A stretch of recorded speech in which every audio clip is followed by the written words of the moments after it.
তাপপ্রবাহ থেকে এখনই রেহাই পাচ্ছে না দক্ষিণবঙ্গ। তাপপ্রবাহ থেকে এখনই রেহাই পাচ্ছে না দক্ষিণবঙ্গ। 5 জেলায় লাল সতর্কতা, পারদ আরও চড়ার পূর্বাভাস। দহন জেলা থেকে এখনই মুক্তি পাচ্ছে না দক্ষিণবঙ্গ। আজ আলিপুর আবহাওয়া দপ্তর জানিয়েছে, কলকাতা সহ দক্ষিণবঙ্গের সব জেলাতেই তাপপ্রবাহ চলবে। উত্তরবঙ্গের 2 জেলা উত্তর দিনাজপুর এবং মালদহ তাপপ্রবাহের পূর্বাভাস দিয়েছে হাওয়া অফিস। তীব্র তাপপ্রবাহের পূর্বাভাস দিয়েছে 5 জেলায়। লাল সতর্কতা জারি করা হয়েছে আবহাওয়া দপ্তরের তরফে। এই জেলাগুলি হলো ঝাড়গ্রাম, পূর্ব মেদিনীপুর, পশ্চিম মেদিনীপুর, বাঁকুড়া এবং পশ্চিম বর্ধমান। তীব্র গরম এবং অস্বস্তিকর আবহাওয়ায় কয়েক পশলা বৃষ্টি কবে সাময়িক স্বস্তি এনে দেবে, সেই প্রশ্নই যখন ঘোরাফেরা করছে মানুষের মনে, তবে সেই বৃষ্টি নিয়ে আজও কোনো সুখবর শোনাতে পারেনি আবহাওয়া দপ্তর। তাদের তরফে জানানো হয়েছে, আপাতত বৃষ্টির কোনো সম্ভাবনা নেই।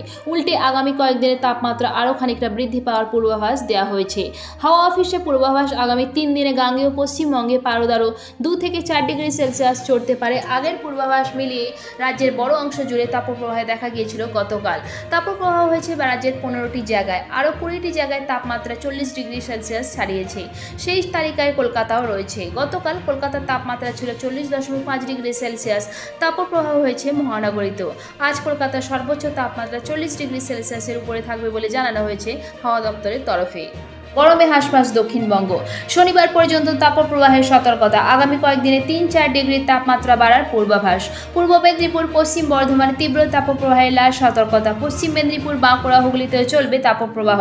পূর্ব বর্ধমান, উত্তর 24 পরগনাতেও তাপপ্রবাহের সতর্কতা। আগামী দিনে মালদা এবং 2 দিনাজপুরে তাপপ্রবাহের সতর্কতা। আলিপুরদুয়ার, কোচবিহার, জলপাইগুড়িতে তাপপ্রবাহের হলুদ সতর্কতা। কলকাতার সর্বোচ্চ তাপমাত্রা 39.1 ডিগ্রি সেলসিয়াস, রায়গঞ্জে 41.7 ডিগ্রি, মেদিনীপুরের সর্বোচ্চ তাপমাত্রা 41.2 ডিগ্রি, পানাগড়ে 40.8 ডিগ্রি সেলসিয়াস আজকের তাপমাত্রা।